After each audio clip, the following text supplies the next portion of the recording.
Funding provided by the Wadsworth Atheneum Museum of Art and the Amistad Center for Art and Culture.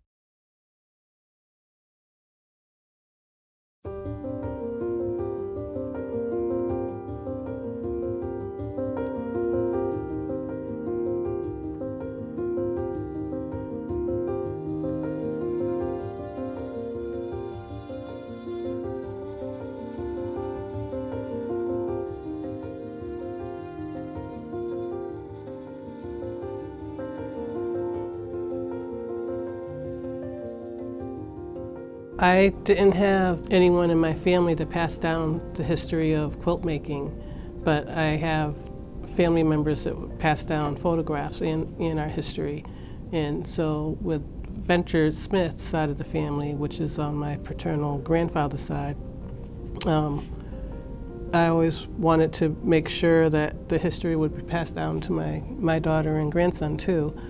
And so quilt making has been a positive reinforcement of telling the story, but telling the story sometimes that people don't want to hear. The images that are in the cloth make it easier to start conversations or have continuous conversations about family history and slavery in the United States and many other causes that affected pretty much black people living in the United States since slavery.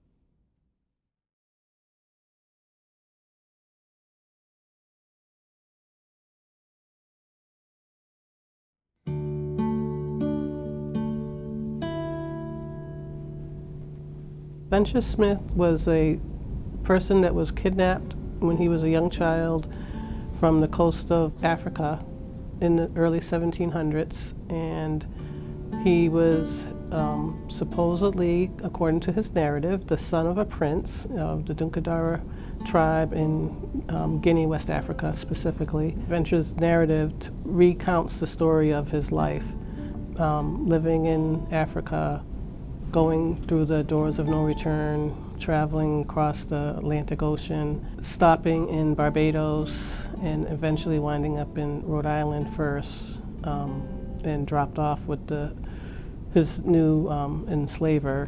And then eventually he was purchased and brought to Connecticut.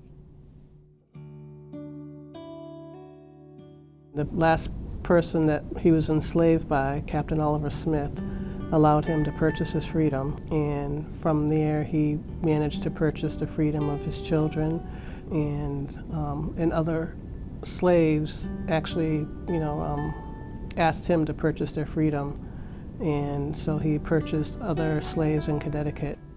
He was determined to live his life as a free man and at all costs, and he actually stood his ground, which is a phrase that a lot of people use now, and they're in fear when a black person says, "I'm going to stand my ground" or "stand for who I am." That feels like a threat to a lot of people, and Venture Smith, to me, did not feel, he already was enslaved, so it was like, what's the worst that can happen to me?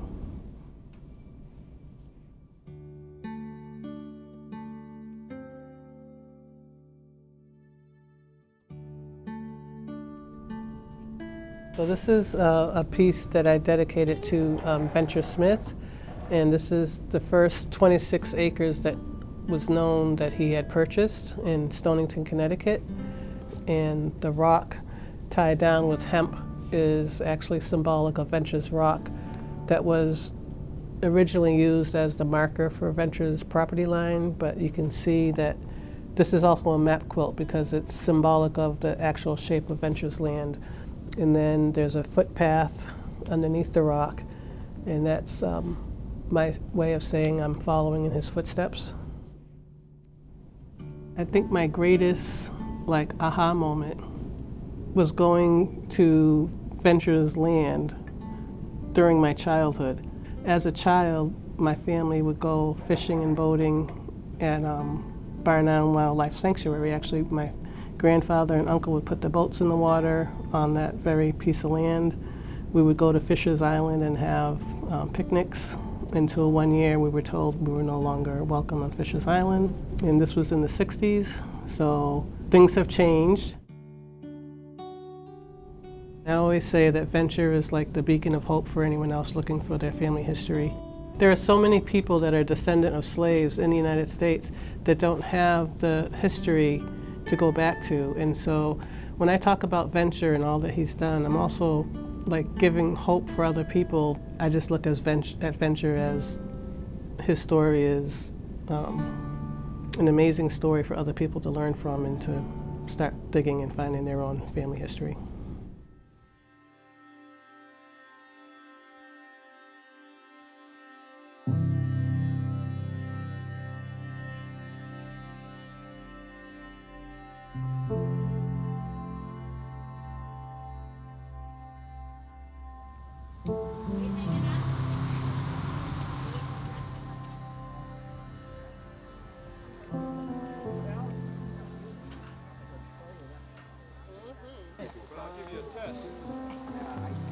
Good afternoon. This beautiful fall day, and the rain came yesterday, so we don't have to worry about it. Welcome to the 27th Annual Venture Smith Day, a Connecticut Freedom Trail celebration.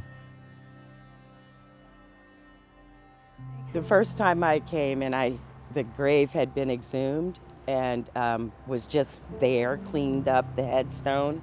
I put my hand on the headstone and I fell to my knees and cried uncontrollably. I had never felt anything like that before.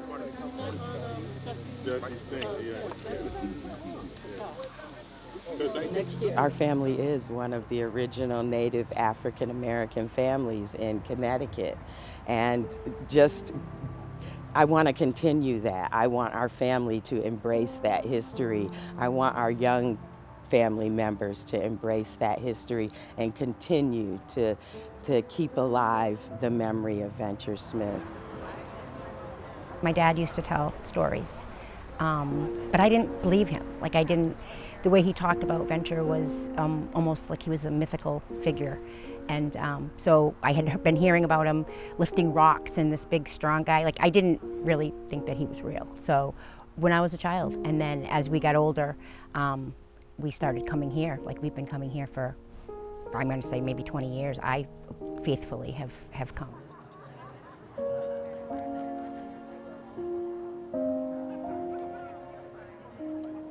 We actually went to Africa. We went to Ghana, where Venture was captured and enslaved and then brought to Newport. So it was very emotional because, I was there with my family members, to be able to, I had some of my dad's ashes, and at one point when we were at the fort, we walked through the door of no return. Excuse me.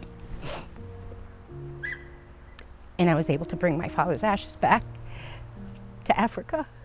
So it was very moving, needless to say. It was a wonderful experience. Sometimes, I guess right now, it's hard for me to put it into words, but it really helped me to understand who I was, who I am, and where I came from. When I can talk to people about where I actually have come from, where I come from. I have a lot of friends and coworkers that are African American, and a lot of them have never done their DNA, have no interest in, finding out where they come from. And when I talk to people about where I come from, they're amazed. And so it's actually sparked, and some of my friends, the desire to kind of do some research on their own to see, maybe if they can find where they come from, because we come from somewhere. And when you have that, when you actually can say, this is where I am from, it changes you inside. It does something deep, deep, deep inside that makes you, I feel like I belong. I feel like I matter, that, I came from somewhere.